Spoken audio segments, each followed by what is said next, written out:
पिछले क्लास में हम लोग बात किए थे कहाँ से रिलेटेड। सबसे पहली बात कि पिछले क्लास में हम लोग लॉ ऑफ केमिकल कॉम्बिनेशन जो पढ़े थे, इसमें कंजर्वेशन ऑफ मास पढ़ लिए थे, कांस्टेंट प्रोपोर्शन पढ़ लिए थे, मल्टीपल प्रोपोर्शन पढ़ लिए थे। उसके बाद अब आता है आपके पास रेसिप्रोकल प्रोपोर्शन, यानी कि लॉ ऑफ रेसिप्रोकल प्रोपोर्शन जो आपके पास है, इसमें क्या कहता है वो समझिएगा। मल्टीपल प्रोपोर्शन में हम लोग देख रहे थे कि कम से कम दो पदार्थ हमारे पास थे, दो एलिमेंट थे, दो तत्व था, उससे मिलाकर के हम एक नया कंपाउंड बना रहे थे।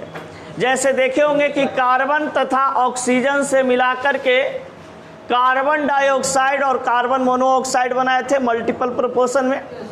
फिर कहा जाता है कि नाइट्रोजन और ऑक्सीजन तत्व को मिलाकर के nitrogen oxide, nitrogen pentoxide, dinitrogen tetroxide, ये सभी हम लोग कंपाउंड का फॉर्मेशन किए थे और उसमें हम लोग एलिमेंट का मास का रेशियो निकाले थे। अब यहाँ पर कहा जा रहा है कि रेसिप्रोकल प्रोपोर्शन है, ठीक है। तुम बोले चलो, हाँ अब चुपचाप हो जा, बैठो। अब देखिए लॉ ऑफ रेसिप्रोकल प्रोपोर्शन में बताया जाता है यही चीज कि अब दो एलिमेंट नहीं होंगे, अब कितना एलिमेंट होगा? तीन एलिमेंट। यानी कि जब भी दो एलिमेंट मिलकर के कंपाउंड बनाता है, दो या दो से अधिक, उसको हम लोग किस प्रकार का रिएक्शन बोलते हैं? मल्टीपल रिएक्शन बोलते हैं। यानी कि जब दो एलिमेंट आपस में मिल करके दो या दो से अधिक कंपाउंड का फॉर्मेशन करता है, उसको मल्टीपल प्रोपोर्शन रिएक्शन कहते हैं, ठीक है।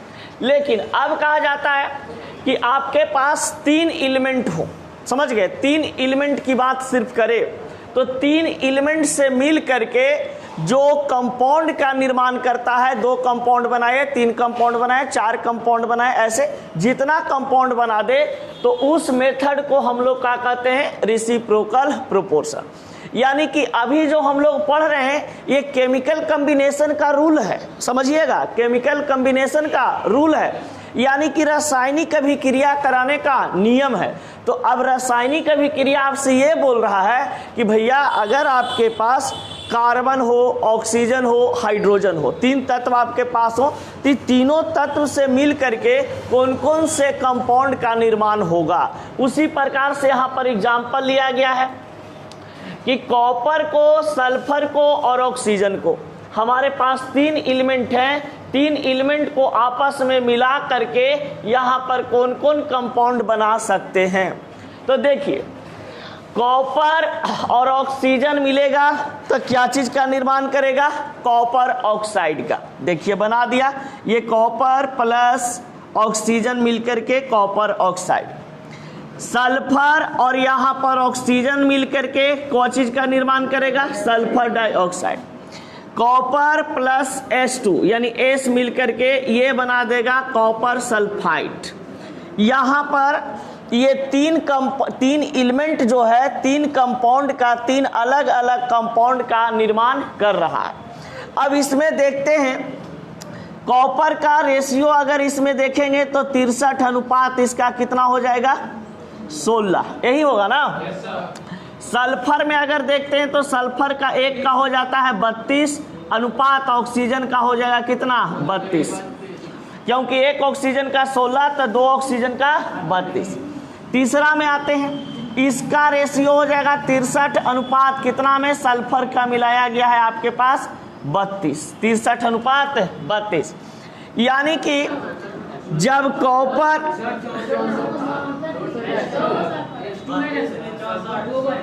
H2 32 64 होगा। अच्छा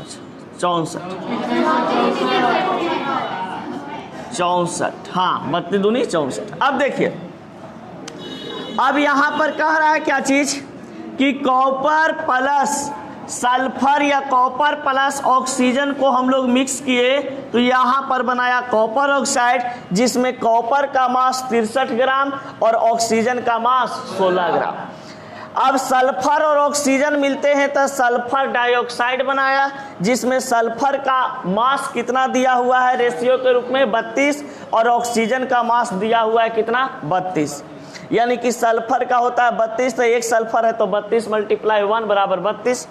इसका होता है 1 का 16 तो 2 का कितना हो जाएगा 32, यानी सब का यहाँ पर रेशियो बता दिया गया। तो यही चीज यहाँ पर बताना चाह रहा है कि हमारे पास जो रेसिप्रोकल प्रोपोर्शन होते हैं,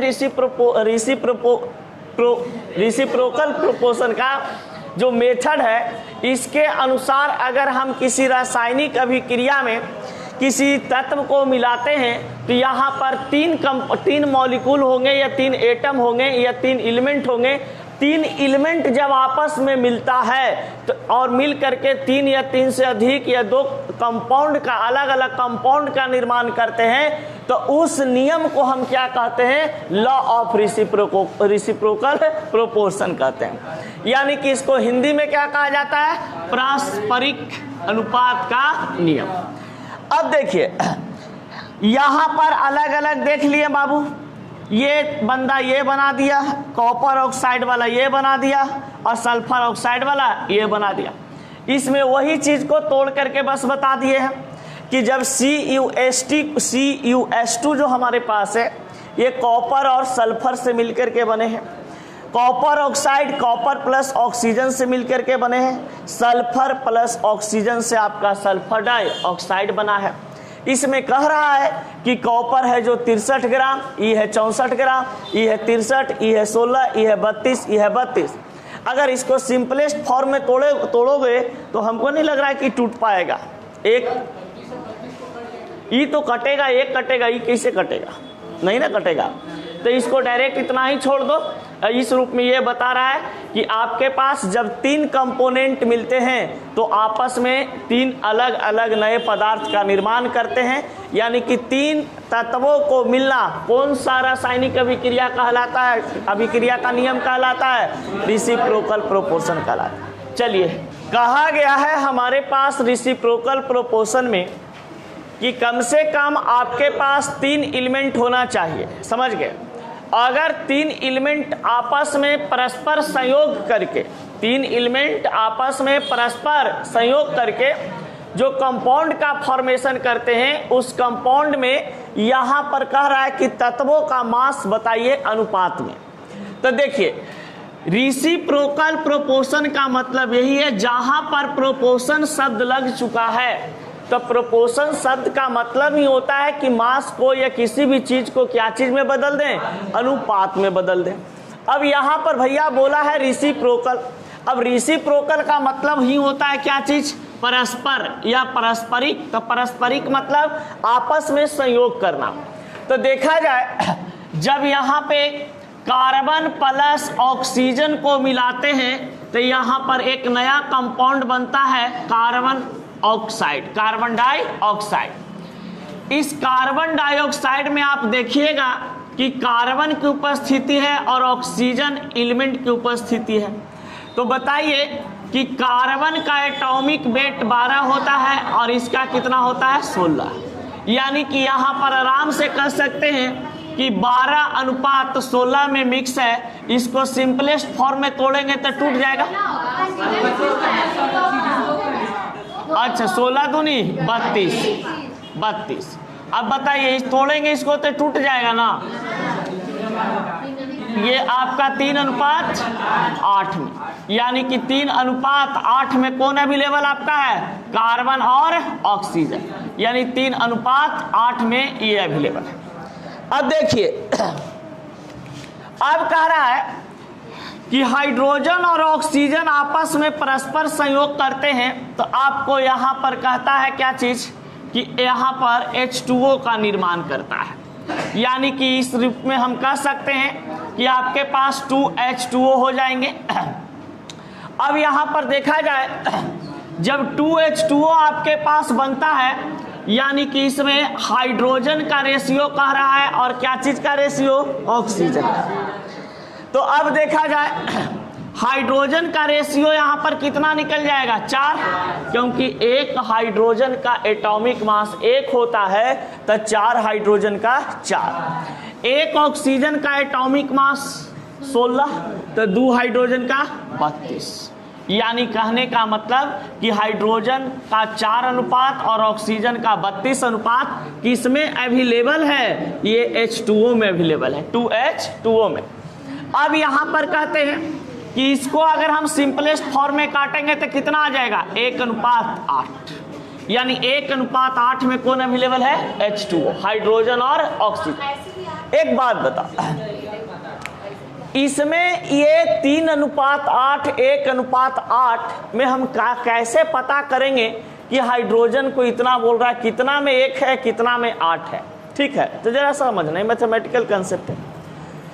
ये पूरा रेशियो को जोड़ेंगे, पूरा रेशियो को जोड़ेंगे, यानी कि 8 है 1 कितना हुआ 9, यानी 9 भाग में कह रहा है कि पूरा टोटल इसका कितना भाग है 9 भाग, तो 9 भाग में 1 भाग आपका कौन है हाइड्रोजन और 8 भाग आपका ऑक्सीजन।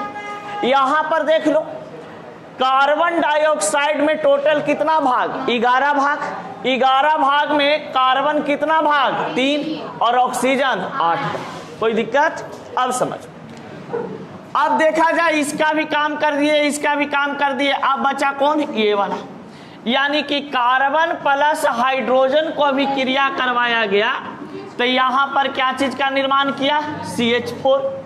अब ये जो CH4 आपके पास है, तो बताइएगा कि कार्बन और हाइड्रोजन की बात कर रहा है, तो कार्बन का एटॉमिक मास कितना होता है 12 और हाइड्रोजन का 1, अब मल्टीप्लाई 4 है तो कितना हो जाएगा 4, यानी CH4 का ये अनुपात शो कर रहा है।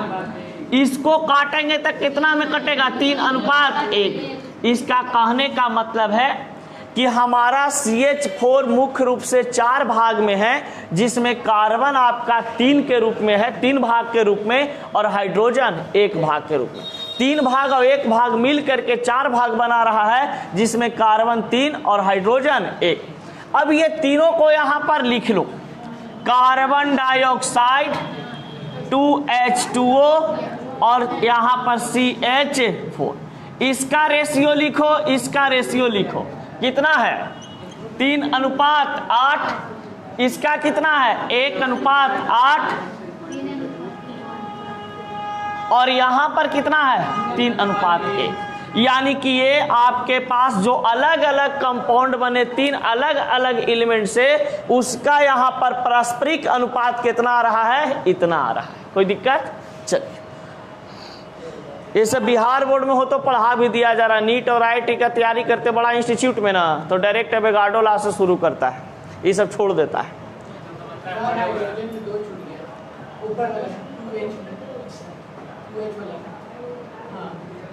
उसका बेस में आएगा 2, किसका 2H? अच्छा, यहाँ पे हाँ 2H2O हो जाएगा, तब तो 2 दूनी 4 होगा। अच्छा, तो यहाँ पे कैलकुलेशन जरा गड़बड़ हो जाएगा ना जी, 2 दूनी 4 ना, ठीक तो है, ठीक कर दिए, ठीक होंगे। चलिए अब हल्ला बंद कीजिए, इंटरटेनमेंट हो गया, अब समझिए, माइंड फ्रेश हो गया। देखिए,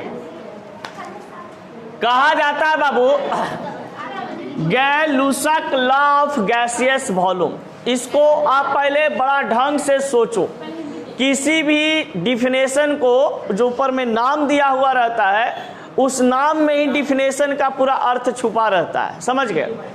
यहां पर देखिए, Gay Lussac law of gaseous volume, gaseous volume की बात कर दिया है, यानी गैस का आयतन।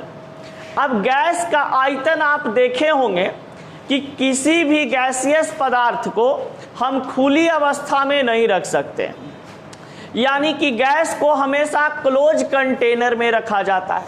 अब क्लोज कंटेनर में यदि आप रखते हैं, सपोज डेट मान लीजिए गैस, ज़्यादा कुछ आप लोग देखे नहीं होंगे, LPG तो देखे होंगे, लिक्विडिफाइड पेट्रोलियम गैस LPG होता है। LPG का मुख्य अवयव ब्यूटेन होते हैं, ठीक ना।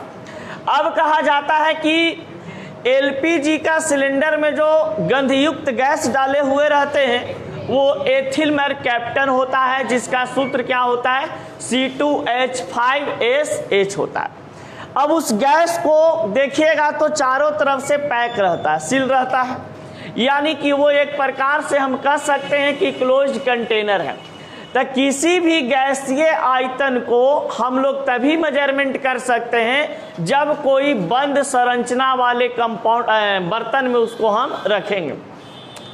तो गैसियस वॉल्यूम को मेजरमेंट करने के लिए, यानी कि ऐसे मान लो, कहने का मतलब कि अगर आपके पास हाइड्रोजन प्लस क्लोरीन मिलता है और वहां पर निर्माण करता है HCl, हाइड्रोजन क्लोराइड का, तो हाइड्रोजन क्लोराइड यानी कि H2 या Cl2 में यहाँ पर आगे जो लिखा हुआ संख्या रहेगा, जिसको नंबर ऑफ मोल से रिप्रेजेंट करते हैं, वही रिप्रेजेंट करता है क्या चीज को, आपका गैसियस वॉल्यूम के बारे में, ठीक ना। अब यहाँ पर जरा सा थ्योरी के माध्यम से देख लेते हैं।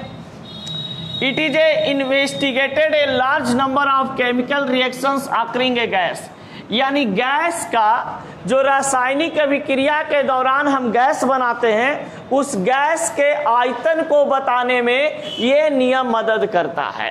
फिर कह रहा है कि गैलुसक लॉ, गैलुसक एक वैज्ञानिक का नाम था जो गैसियस वॉल्यूम के बारे में बताए थे। तो गैलुसक एक वैज्ञानिक का नाम था, गैलुसक, जो नियम दिया था किसके बारे में, गैसियस वॉल्यूम के बारे में, यानी गैसीय आयतन के बारे में इस बंदा ने बताया था। और कब बताया था, 1808 ईस्वी में।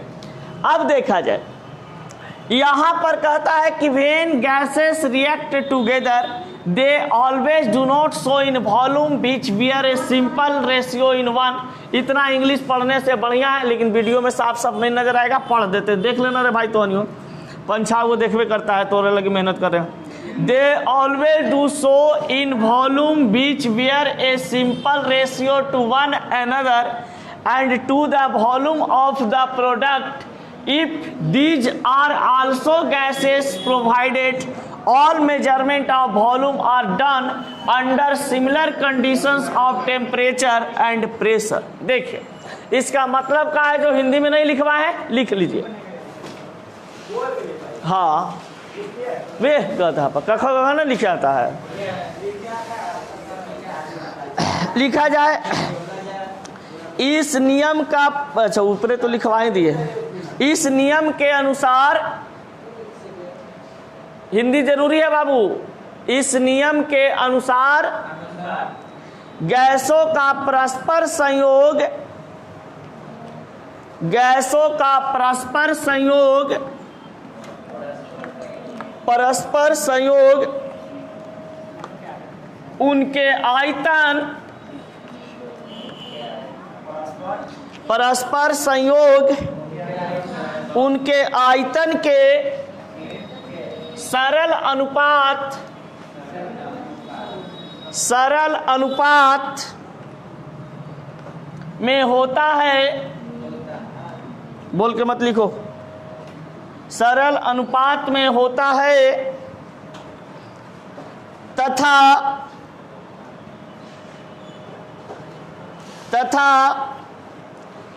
प्रतिफल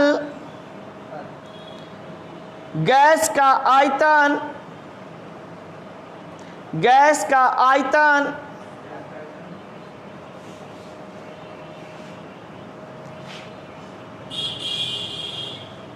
आयतन भी साधारण ताप, गैस का आयतन भी साधारण ताप, साधारण ताप एवं दाब पर, एवं दाब पर प्रतिकारक तरफ गैसों का आयतन, प्रतिकारक तरफ गैसों का आयतन, तरफ गैसों का आयतन के एक सरल अनुपात होता है, सरल अनुपात होता है।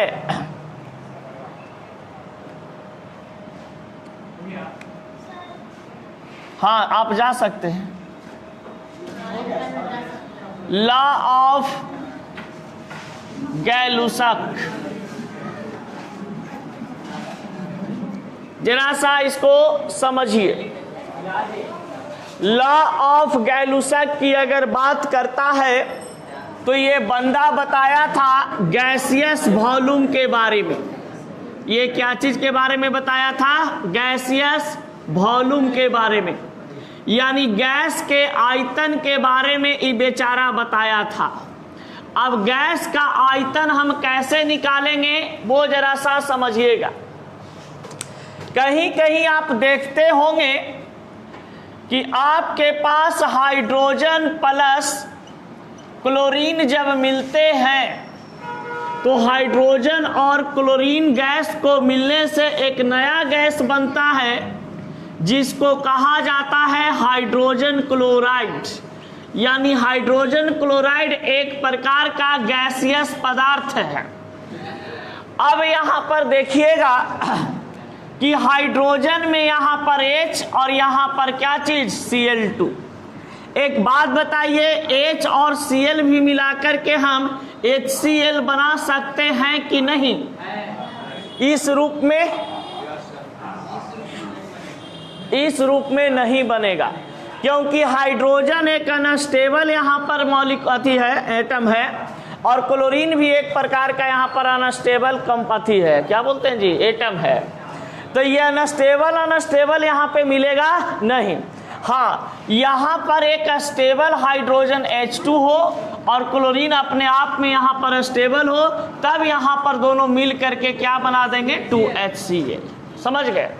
यानी कहने का मतलब यहाँ पर साफ साफ है कि सबसे पहले बताइएगा हमको कि H2 प्लस Cl2 ये भी गैसियस स्टेट में रहने वाला पदार्थ, ये भी गैसियस स्टेट में रहने वाला पदार्थ। इसके आगे कोई कोफिशिएंट लिखा हुआ है, कोई संख्या लिखा हुआ है? नहीं।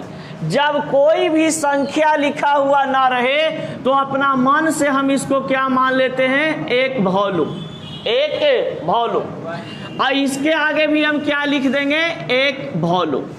बताइए, एक वॉल्यूम हाइड्रोजन और एक वॉल्यूम क्लोरीन आपस में मिल करके यहाँ पर हाइड्रोजन क्लोराइड के आगे 2 लगा हुआ है, यानी हाइड्रोजन क्लोराइड कितना वॉल्यूम में बना दिया है, 2 वॉल्यूम में। यानी गैलुसक यही बात को बताए थे कि जब कोई गैसियस एलिमेंट को गैसियस एलिमेंट के साथ मिलाते हैं और कोई नया गैस बनता है तो ये दोनों का जो आपका वॉल्यूम होगा योग, ये दोनों का वॉल्यूम का योग इधर आपके पास क्या हो जाएंगे, बराबर हो जाएंगे। ये क्या हो जाएंगे, बराबर हो जाएंगे। यानी 1 प्लस 1 बराबर कितना हो गया आपका, 2। चलिए आगे जरा सा बढ़ते हैं, इस एग्जाम्पल को नोट कीजिए।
चलिए, बड़ा सरसवेरी लोग आ गया रे, 9:30 बजे। अच्छा,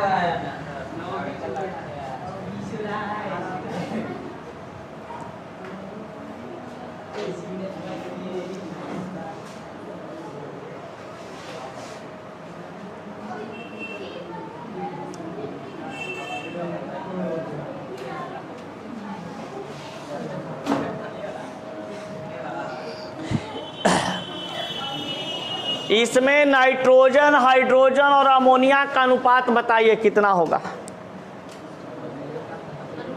हाँ, इस रिएक्शन में आपको बताना है नाइट्रोजन, हाइड्रोजन और NH3 का अनुपात।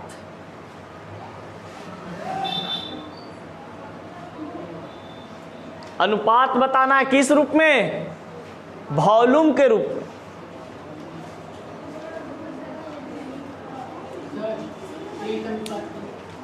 एक अनुपात, इसको आगे में 2 लिखल है, हाँ 2:3:2।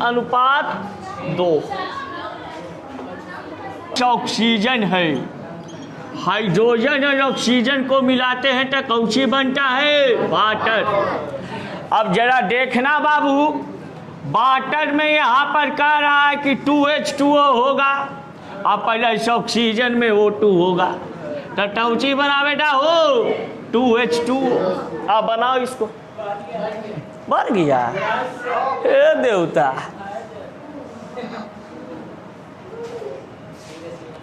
चलिए हाइड्रोजन, ऑक्सीजन और H2O का अनुपात बताइए रगड़ के। अरे साहब ये तू पढ़े नहीं है, क्लास में आ गया, मार के थूकनी से धूक देंगे। इसी ने धूका जाता है रे, फैटा फैटे इसी ने करता है। चलिए इसमें बताइए कितना मोल? वॉल्यूम, मोल नहीं अभी चलेंगे, अभी वॉल्यूम चलेंगे। 2 वॉल्यूम हाइड्रोजन का, ऑक्सीजन का 1 वॉल्यूम और वाटर का 2 वॉल्यूम। कोई दिक्कत? यानी कि 2 अनुपात में हाइड्रोजन, 1 अनुपात में वॉल्यूम ऑक्सीजन और 2 अनुपात में H2O। कोई दिक्कत? समझ में आ गया? कोई दिक्कत नहीं ना? चलिए बहुत बढ़िया बात। अगला बार अगला चीज और अच्छा से पढ़ाएंगे। अब आएगा एवोगाड्रो लॉ, जो कि बहुत बढ़िया से पढ़ा